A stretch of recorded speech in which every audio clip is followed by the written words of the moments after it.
This project was unique in the sense that it gave us an opportunity to conduct what we call a public space study.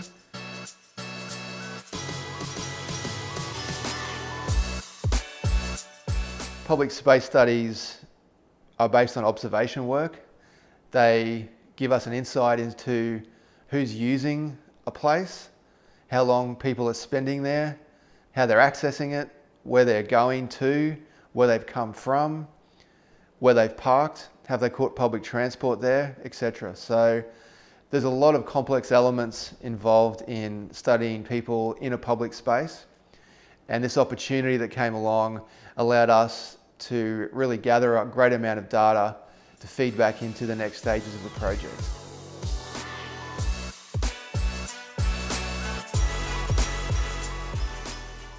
So to undertake this project, we did a methodology based around human observation, which basically meant that we spent an enormous amount of time in the actual space, quite simply watching what people were doing, making notes about where they were coming from, making notes about where they were going. We were interested in finding out who it was that was using the space, what age were they, what gender were they disabled, were they able-bodied, were they young, were they old. All that information was really relevant for what we were doing. So we really used an in-detailed observation methodology to undertake this public space project.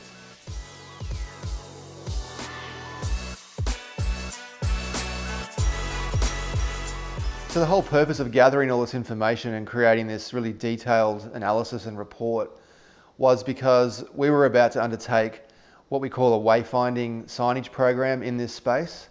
We needed to know not only who was using the space, but we really needed to know what their navigational needs were. So by undertaking a public space study, we were able to pinpoint all the locations where people were lost. We were able to work out exactly what their needs were at all those junctures, so then we could address that through signage. And that's really just one way to use information from a public space study.